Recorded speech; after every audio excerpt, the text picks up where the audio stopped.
Hello students, मैं अजीत स्वागत करता हूं आप सभी का अपने नए YouTube channel success study academy में। इस यूट्यूब चैनल के माध्यम से हम आप सभी को फ्री ऑनलाइन क्लास उपलब्ध कराएंगे। तो आज हमें 11वीं क्लास अर्थशास्त्र इकोनॉमिक्स का पहला चैप्टर कवर करना है, जो कि इंट्रोडक्शन का चैप्टर है। तो देखते हैं इसमें हम कौन कौन से टॉपिक इस वीडियो के माध्यम से कवर करेंगे। तो इसमें जो पहला टॉपिक रहने वाला है आपका अर्थशास्त्र है क्या, व्हाट इज़ इकोनॉमिक्स। इसके बाद जो अगला टॉपिक रहेगा अर्थव्यवस्था किसे कहते हैं, mean what is economy. Third आपका आर्थिक समस्या और इसके रीजन्स, मतलब इसके कारण, economic problem and it's reason. Number 4 पे देखेंगे आप micro economics and macro economics, बोले तो व्यष्टि और समष्टि अर्थशास्त्र होता क्या है। लास्ट में हम देखेंगे वीडियो के अर्थव्यवस्था के प्रकार, टाइप्स ऑफ इकोनॉमी। तो पहले टॉपिक से स्टार्ट करते हैं, जो कि हमारा पहला क्वेश्चन भी यहाँ पे बन के आ रहा है, पेपर में कई बार पूछा जाता है कि अर्थशास्त्र होता क्या है। तो अर्थशास्त्र एक ऐसा विषय है, इट इज़ अ सब्जेक्ट, जिसमें हम पूंजी और पैसे से संबंधित तथ्यों का अध्ययन करते हैं।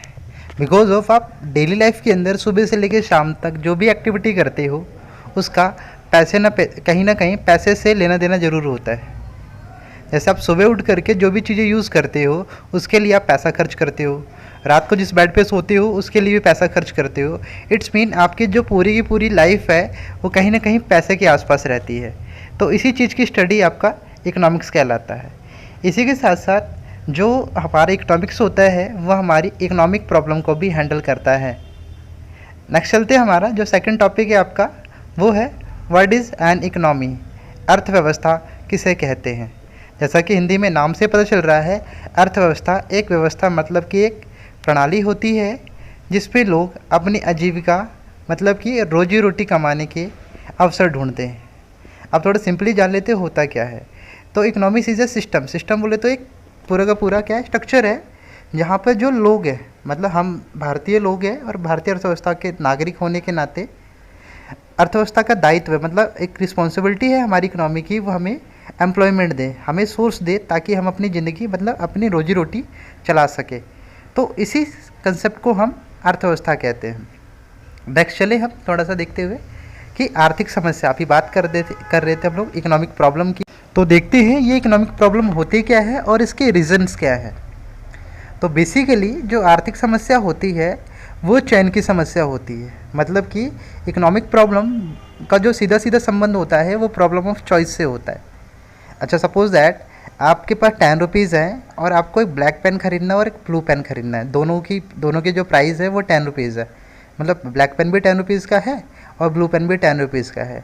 बट इन दैट सिचुएशन आपके पास सिर्फ 10 रुपीज़ है। अब आपके पास क्या है, 2 ऑप्शन है, बट आपको चूज़ करने हैं because of your financial problem. आपके पास पैसा नहीं है, तो इसी चीज़ को हम इकोनॉमिक प्रॉब्लम में काउंट करते हैं। तो आइए आप देखते हैं कि इसके रीज़न क्या है। तो उसका जो पहला कारण है आपका, संसाधन दुर्लभ होते हैं। मेन एक रिसोर्सेज आर स्केयर का मतलब क्या होता है कि जब हमारे पास डिमांड ज़्यादा हो और इसकी सप्लाई कम हो, तो इस सिचुएशन को हम स्केयर कहते हैं। आपको पता है जितने भी नेचुरल रिसोर्सेज हैं वो बहुत ही ज़्यादा मुश्किल से बनते हैं, इसलिए हमने स्केयर मतलब कि वो दुर्लभ कैटेगरी में गिने जाते हैं। नंबर 2 चीज़ कि रिसोर्सेज आर लिमिटेड, जो संसाधन होते हैं उनकी मात्रा सीमित होती है। सपोज़ दैट आपके घर में पापा पैसे अर्न करते हैं तो उसकी एक लिमिटेड क्वांटिटी होगी। फॉर एग्जांपल 50,000, 10,000, 20,000 जो भी अमाउंट होता है वो लिमिटेड होता है। दैन उसके बाद बात करते हैं जो ह्यूमन वांट्स होती है, मानवीय इच्छाएं, वो असीमित होती है। जैसे कि पापा की सैलरी आई, देन हम बहुत सारी चीज़ें उससे कर सकते हैं। जैसे कि हम बोल दे पापा फ़ोन परचेज़ कर लो, पापा शॉपिंग करा दो, पापा बाइक परचेज़ कर लो। तो इस तरह की बहुत सारी हमारी वर्ड्स होती हैं, इच्छाएं होती हैं, जो कि हम उससे पूरी कर सकते हैं। इसी के साथ साथ जो आपके रिसोर्सेज होते हैं उनके अल्टरनेटिव यूजेस होते हैं, मतलब कि संसाधनों के वैकल्पिक प्रयोग। इसका मतलब क्या हुआ, जैसे पापा की सैलरी है, हमारे पास बहुत सारे ऑप्शन है कि हम फ़ोन परचेज़ कर सकते हैं, शॉपिंग कर सकते हैं या बाइक वगैरह परचेज़ कर सकते हैं। हम कहीं ना कहीं ये पैसा इन्वेस्ट या खर्च कर सकते हैं। चलिए देखिए, नेक्स्ट टॉपिक जो हमारे पास है वो है हमारा व्यष्टि अर्थशास्त्र और समष्टि अर्थशास्त्र। इसे इंग्लिश में माइक्रो इकोनॉमिक्स और मैक्रो इकोनॉमिक्स के नाम से जाना जाता है। तो इसका एग्जांपल देता हूँ, देन आपको इजीली समझ आ जाएगा होता क्या है। Suppose that 2 new student school में आए आपके। अब क्या किया, दोनों ने स्कूल को विज़िट किया। स्कूल को विज़िट करने के बाद जो पहला स्टूडेंट था उसने पूरे स्कूल को विज़िट किया और सारी चीज़ें डिटेल में स्टडी करी। फॉर एग्जांपल यहाँ पे आपका लाइब्रेरी है, यहाँ पे साइंस लैब है, यहाँ पे गेम रूम है। इस तरीके से उसने एक एक करके सारी चीज़ों की स्टडी करी और सबके बारे में डीप पॉइंट लिखे उसने। देन जो सेकंड स्टूडेंट था उसने ऑल ओवर स्कूल के बारे में स्टडी कर ली और देन बता दी इतने टीचर है और इतने रूम्स है। तो यहाँ पे 2 लेवल पे स्टडी हुई। एक तो क्या है आपका इंडिविजुअल लेवल, मतलब छोटे लेवल पर एक एक करके सबको स्टडी किया पहले स्टूडेंट ने, और दूसरे वाले ने क्या किया, पूरे के पूरे स्कूल को ही वन टाइम में स्टडी कर दिया। तो सेम इसी तरीके से जब हम इकोनॉमी के इंडिविजुअल कंसेप्ट, मतलब कि प्रत्येक इकाई को एक एक करके स्टडी करते हैं इंडिविजुअल लेवल पर, तो इसे हम माइक्रो इकोनॉमिक्स, मतलब कि व्यष्टि अर्थशास्त्र, जिसमें व्यक्तिगत स्तर पर अध्ययन किया जाता है अर्थव्यवस्था के तथ्यों का। वहीं दूसरी तरफ जब हम पूरी की पूरी अर्थव्यवस्था को ही इकट्ठा स्टडी कर लेते हैं एज अ यूनिट इकाई के रूप में, तो इसे हम कहते हैं समष्टि अर्थशास्त्र। तो जब हम एक एक करके स्टडी कर रहे हैं तो वो व्यष्टि है, और जब पूरे के पूरे को ही स्टडी कर रहे हैं वो हमारा समष्टि है। तो ये होता है हमारा व्यष्टि और समष्टि अर्थशास्त्र। चलिए अब चलते हैं अब अगले टॉपिक की तरफ। फॉर्म्स ऑफ इकोनॉमी या काइंड्स ऑफ इकोनॉमी भी कह सकते हैं यहाँ पे हम, कि अर्थव्यवस्था के प्रकार कितने होते हैं। तो देखते हैं, हमारे यहाँ पे 3 प्रकार दिए गए हैं अर्थव्यवस्था के। पहला जो प्रकार है वह है पूंजीवादी अर्थव्यवस्था, जिसे कि इंग्लिश में कैपिटलिस्ट इकोनॉमी के नाम से जाना जाता है।